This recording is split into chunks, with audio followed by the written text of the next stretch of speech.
Welcome back to UConn 4-H's Finding Your Voice. This week we're going to look at being a light for others. I am at the UConn Avery Point campus in Groton, Connecticut. You'll see behind me there is a lighthouse in the distance overlooking Long Island Sound.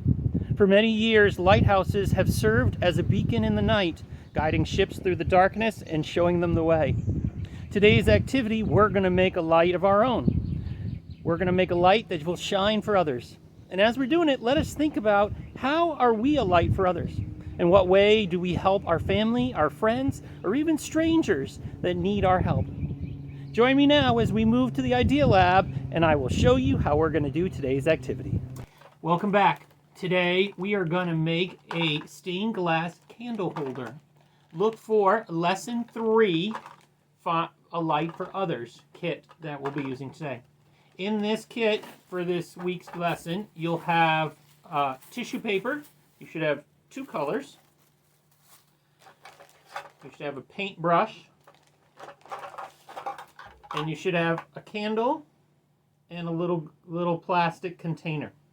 This is what we're going to use for this week's activity.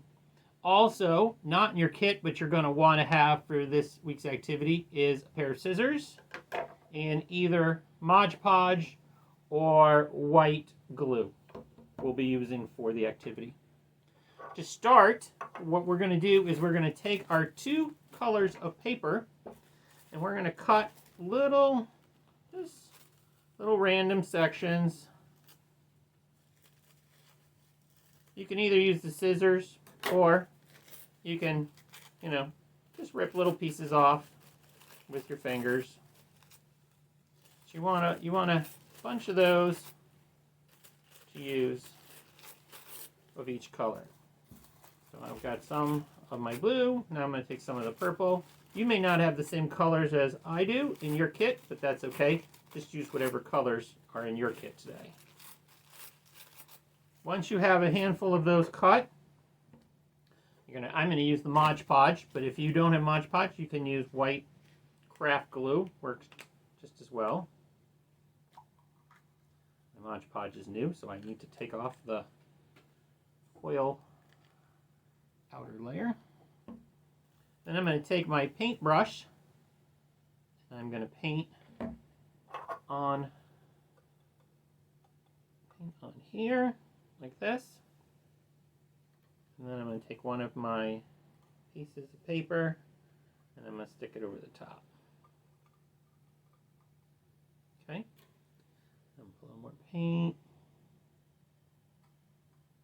And then you're going to want to just take your paint and paint over the top of your paper as well, because when it dries, that will protect your paper. And it should dry clear. A little more. You're going to want to mix your different colors. So I'll take a little piece for this one. You can see I'm going to put it on there. And just kind of layer it in. So you got it in there. A little more of my stuff. Paint it over the top.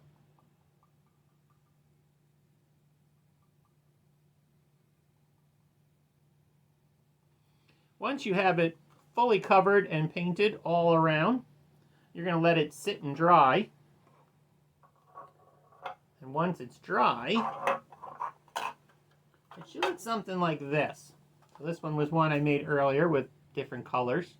But you can see this one has green and white, and I have it kind of all around.